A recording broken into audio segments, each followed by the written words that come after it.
कराची की बात करते हैं, और कराची में तो जैसे अगर स्टूडेंट्स की हम बात करें तो कभी टाइम पर इम्तिहान नहीं हो रहे, कभी पर्चे लीक हो रहे हैं, कभी जो रिज़ल्ट्स आ रहे हैं उसमें मार्किंग सही नहीं हुई है। हम देख रहे हैं तलबा साथ उनके वालिदैन वो परेशान हैं, एहतजाज कर रहे होते हैं। अब एक नया मसला सामने आया और ये मसला बड़ा संगीन मालूम होता है कि हर रोज़ हम ये देख रहे हैं इस तरीके से इंकशाफ हो रहा है, जो कराची में जो मेडिकल कॉलेजेस में दाखिले हो रहे हैं वहाँ पर 100 से ज़ायद तलबा हैं जिनके पास दोहरे डोमिसाइल हैं, यानी उनके पास एक नहीं दो या उससे ज़्यादा डोमिसाइल मौजूद हैं।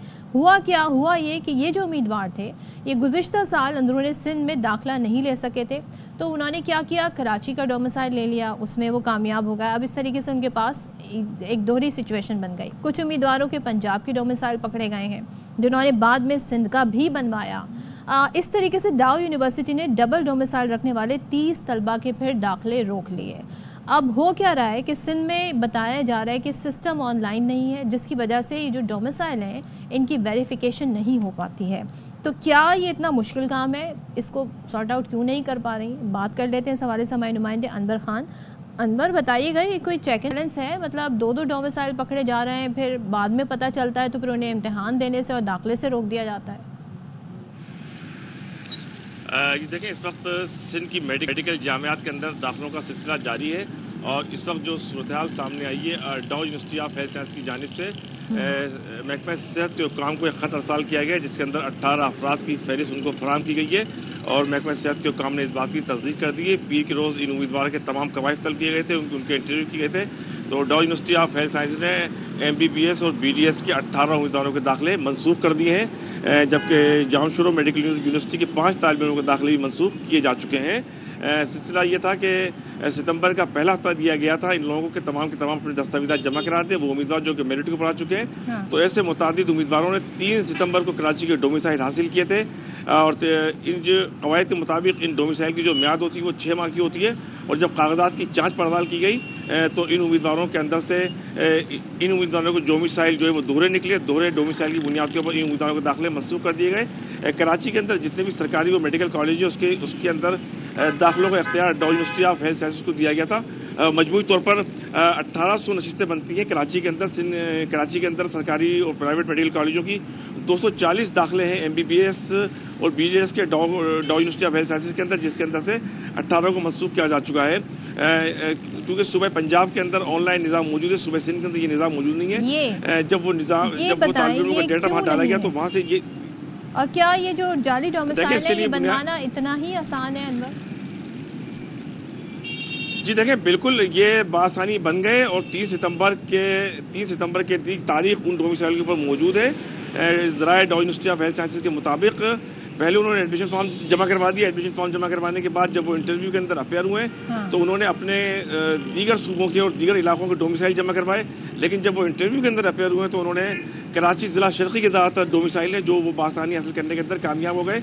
और ऑनलाइन सिस्टम सुबह सिंध के अंदर मौजूद नहीं है। ऑनलाइन सिस्टम अगर मौजूद हो तो शनाख्ती कार्ड नंबर डलते ही फौरी तौर पर यह सूरत हाल वाज़ेह हो जाती है कि आपका डोमिसाइल कहाँ का बना है। तो इस तरह अब जो सूरत हाल सामने आई है, 18 दाखिले मनसूख किए जा चुके हैं। जी, मनसूख किए जा चुके हैं। Thank you so much Anwar, हमें डिटेल बता रहे थे। और भाई जो ज़्यादा हमें बुनियादी मसाइल नज़र आ रहे हैं ना, जो भी तालीम और स्टूडेंट से रिलेटेड कराची के हद तक, वो हमें मैनेजमेंट के हैं, कहीं ऑनलाइन सिस्टम नहीं है, कहीं चेक एंड बैलेंस नहीं है। ऐसा क्यों है, इस पर बात कर लेते हैं। हमारे साथ मौजूद है क्योंकि MQM बड़ा इस हवाले से अपनी आवाज़ को उन्होंने वोकल किया है। ख्वाजा इज़हारुल हसन MQM के रहनुमा हमारे साथ हैं। Thank you so much Khwaja Izharul Hasan Sahab join करने के लिए। बताइएगा MQM का मौक़िफ़ क्या है? जिन तलबा के पास डोमिसाइल का इंकशाफ हुआ है, कुछ का ताल्लुक़ सिंध से है, कुछ का मुख्तलिफ़ शहरों से है, मगर वो अपने शहरों में अपने इलाकों में दाखिला नहीं ले सक रहे हैं, तो ये आपने क्या इस पे डिटेल्स मालूम की हैं? बहुत शुक्रिया सदफ, आपको तो पता है कि मैं इस कार्रवाई में, इस पूरे मामले में 2018 से इन पर्सन अदालत में गया हूँ और अदालत ने, मैंने पूरे शहर सिंध की नुमाइंदगी करते हुए, सिर्फ ये नहीं है कराची की, मैंने अदालत में 20,000 से ज़ायद डोमिसाइल जाली जमा कराए कि भाई ये पूरे पाकिस्तान से कराची में आकर डोमिसाइल बनाए जा रहे हैं। और अफसोस की बात ये है कि यहाँ पर मौजूद जो सिंध के अफसरान हैं वही ये 3-3 हज़ार और 5-5 हज़ार में डोमिसाइल बना के दे रहे, जो कि आज आपके सामने मेडिकल कॉलेजों के 100 से ज्यादा तलबा के दौरे डोमिसाइल है, जिनका ताल्लुक इन्हीं अफसरान से जिनके दस्तखत से ये डोमिसाइल जारी है। 2 साल अदालत में 3 साल 4 साल मेरा केस सुना, 2 बार सुना। हाँ। और मुझे बड़ा अफसोस है कि उस वक्त के चीफ जस्टिस साहब ने मुतासिब फैसला करते हुए मुझे ये कह दिया कि इन्हीं अफसरान से रब्ता करें जो डोमिसाइल बना रहे हैं। फिर मैं सुप्रीम कोर्ट गया हूँ और अब सुप्रीम कोर्ट की 2 हियरिंगें हुई हैं पूरे 1.5 साल में, सिर्फ 2 हियरिंगें, और अब मैं तीसरी हियरिंग का वेट कर रहा हूँ। लेकिन मसला सारा ये है, सवाल ये पैदा होता है ARY के तवज्जुह से मैं सिंध गवर्नमेंट से और आसिफ अली जरदारी साहब जो कि प्रेसिडेंट ऑफ पाकिस्तान, इनसे पूछना चाहता हूँ, ये मसला पंजाब में क्यों नहीं है?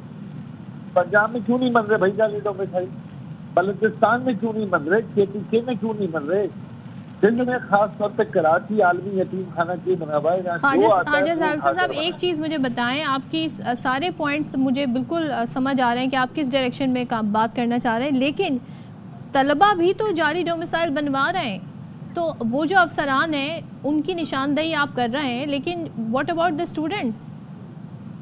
बात ये कि अगर सिग्नल तोड़ने पर किसी को सजा ही नहीं मिल रही है तो फिर ये तो भेड़चाल हमारे मुल्क में चलती रहेगी ना। अगर पहली दफा सिग्नल तोड़ने वाले का चालान हो जाए तो फिर ये कभी भी हिम्मत ना करें, और बनाने वाले बनाकर दे रहे हैं। नैब इस वक्त बिल्कुल गैर फाल है।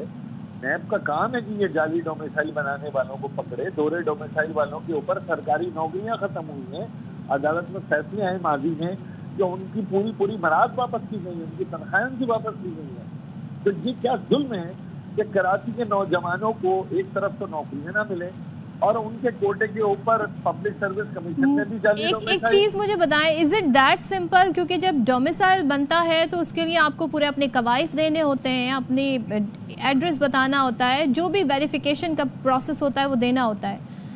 How is it possible? और वो अफसरान कौन है अगर इस तरीके से कहा गया कि भाई जाएं आप उनसे खुद बात कर लें?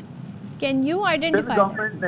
सिंध गवर्नमेंट ने अपनी रिपोर्ट हाई कोर्ट में जमा कराई है, कठबोर, कनकोट और 2 और जिलों की, और उसमें सिंध गवर्नमेंट के अपने अफसरान ने कहा है कि हमारे अफसरान इतने जाहिल हैं कि वो भेड़ों की तरह जो है डोमिसाइल बना रहे हैं। जिसको अथॉरिटी नहीं है वो साइन कर रहा है। ये सिंध गवर्नमेंट ने एक्सेप्ट किया अदालत के अंदर, और ये रिपोर्ट पूरी मौजूद है 100 पेज की। तो यहाँ पर अफसरान को यही नहीं पता कि डोमिसाइल बनाया कैसे जाता है, PRC किसको कहते हैं। ये तो बस वो नीचे क्लर्क मौजूद है जो थप्पे लगा के भरे दिए रहे। और सिर्फ के अंदर मैं बता दूं, ये बहुत बड़ा अजाब सिर्फ के ऊपर आ रहा है। Why don't you two parties sit together and resolve this issue? क्योंकि आप कह रहे हैं आप अदालत गए, फिर आप सुप्रीम कोर्ट गए हैं, वहाँ पे सिर्फ 2 हियरिंग हुई हैं, तो अभी मसला हल कैसे होगा? देखिए 2016 से 18 तक मैं सूबाई असेंबली के अंदर इसको रेज करता रहा हूँ। मैंने चीफ मिनिस्टर को खतूत लिखे हैं, मैंने चीफ सेक्रेटरी को खतूत लिखे हैं, मैंने तो अपनी आवाज पूरी प्रॉपर फोरम एग्जॉस्ट करके फिर मैं अदालत गया। और अदालत जाने के बाद भी तो हुकूमत का काम है ना कि मेरी सपोर्ट करे, लेकिन वहां भी हुकूमत का मौक़िफ़ बिल्कुल बरखिलाफ है कि नहीं जी कोई डोमिसाइल नहीं बन रही। तो ठीक है, फिर भुगते हैं आप। सिंध के अंदर जब पूरे पाकिस्तान से 20,000 मैंने सबूत दिए तो आगे चल के 2-2 लाख डोमिसाइल बनेंगे। और सिंध के लोग, आज कराची के महाजिरों के साथ नाइंसाफी है, कल सिंध के नौजवान के साथ ये नाइंसाफी होगी, उस वक्त बस गुजर चुका हो। चलें, लेट्स सी, ये मसला हल होना चाहिए। Thank you so much. Khwaja Zarul Hasan Sahab हमारे साथ थे। और भाई ये स्टूडेंट्स और ये जो उनसे तालीम से जुड़े जो मसाइल हैं वो सिंध हुकूमत उस पर आंखें खोले और ये मसला हल करने की कोशिश करे।